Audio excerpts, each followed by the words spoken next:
My aunt got pregnant with my child when I was 16, and my mom had no idea. 8 years later, she found out and is kicking me out. So, I, 24M, have had my life flipped around. My mom was 10, and her sister, who I'll now call my aunt, was 14 when they immigrated from Taiwan. My mom got into a lot of trouble, and she and my dad were both 14 when she got pregnant. My grandparents didn't let her get rid of me, so I ended up being born. I was close to my mom until I was about 8, and then she just started partying, hanging out with friends, and arguing with my grandparents all the time. There were a few times when she just took me after an argument and kept me away for a month, or had my dad keep me. It continued like that until I was 13, and my grandparents passed away. My aunt's engagement collapsed, and she moved in to help my mom.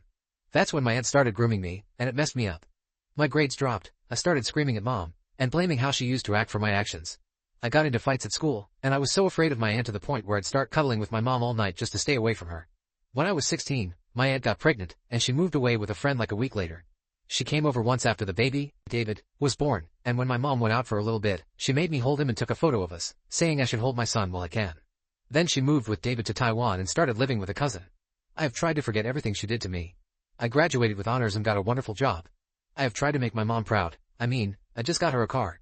She calls my fiancée the daughter she never had. My fiancée is the only one I've ever opened up to because I had to let her know. Apparently, last Monday, my aunt had one too many drinks and told the cousin everything she did to me and about me being David's father. She got kicked out right away, and my mom was told everything by the cousin. My mom had a breakdown and asked me if she was really so horrible that I couldn't tell her this happened to me. She yelled that she would have been able to help, but because I didn't know, her grandson is stuck with a monster. She kicked me out, saying I must have never forgiven her for how she used to act. I've talked to my fiancée about it, and she said my mom just needs time and can't fathom the idea that she has a grandson she can't help. Was I wrong to never tell her? Update 1. It has been a rough month and a bit since I last posted. The day after my post, my mom called me back home and said we needed to talk. When I came back and sat down on the couch to talk, she just started crying, so I started crying too. She calmed down first, but I kept crying, and it's embarrassing to write, but I fell asleep. My mom woke me up, and we had to talk about things. I told my mom how, because of how provocative my aunt was and how other kids would tease me whenever they'd see her, I was so confused when things were happening, and I was trying to push it all down and away. She even brought up how she should have known something was wrong, because no kid at that age should cuddle with their mom all through the night, but she was too wrapped up in trying to have fun to notice. And then, I don't know, I tried to tell her how much I've worked to make her proud. She told me that she's always been proud and I'm proof that she didn't end up being a waste of space like her parents always called her. I'm her entire life. And then she admitted that she called my aunt the night before. She told me that even though she wanted to be sly with things to find out about David, my aunt knew why she was calling. It turns out after my cousin kicked her out, my aunt moved into a hotel room because she couldn't afford an apartment. My mom offered to pay for that apartment on the condition that she sends David to her, and my aunt agreed. My mom told me that she wishes she could send my aunt to jail so she could suffer, but she won't fail her grandson like she failed me, so she had to bring him. He came a week after, and my aunt did not come with him.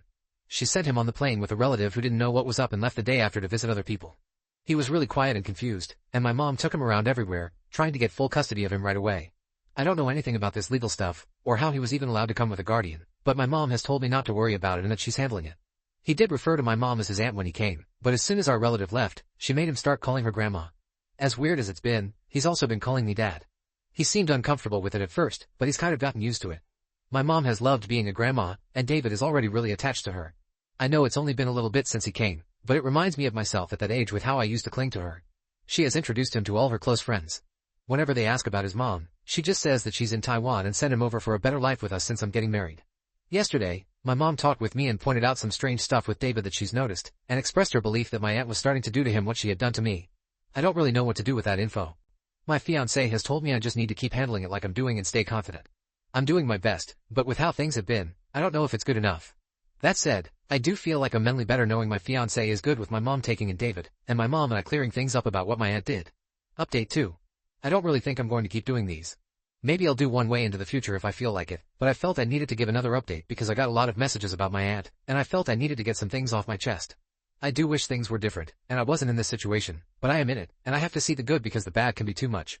I know some people would love it if I made this update about going on Facebook or Twitter and blasting my aunt on it, and the police in Taiwan locking her away for life, but it's not. It's hard to write or talk about her outside of something which I know is private like this.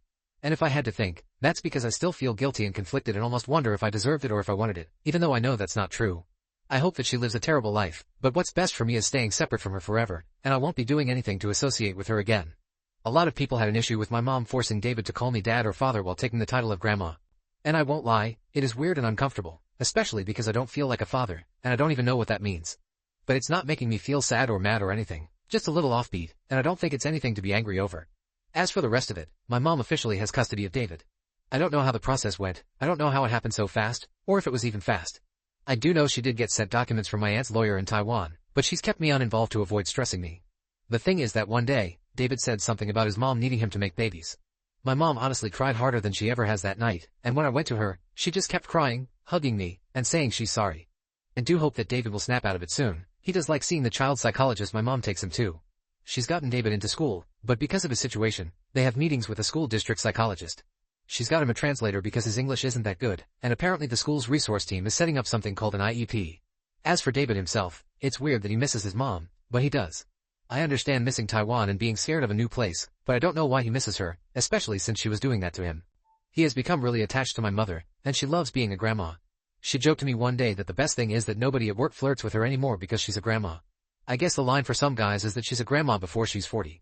She takes him to the temple, the park, loves cooking traditional food for him, and always speaks in Mandarin with him. She even went out and bought a lot of parenting books and signed up for a class to make sure she can do it right even when it gets tough. Our interactions have been limited, and I think he's scared of me, but my mom has told me over and over again that it's alright, and I don't have to do anything I don't want to do. I did ask her why she's not forcing me to be more involved, and she just said she feels that it'd be wrong to force me. Another thing that happened is that my father found out about David. My father's not really in my life, he has his own wife and kids, and he's focused on them. I'm an adult now, so I'm at peace with what our relationship is. Honestly, this was the first time in months I talked to him, and before that, it was last year when he updated his will because he decided he wanted me to be the one to inherit his car. Apparently, one of my mom's friends let him know about David, and he showed up unannounced with his kids, making them carry 2 crates full of toys while himself holding a new Xbox. Much more than he's ever got from me.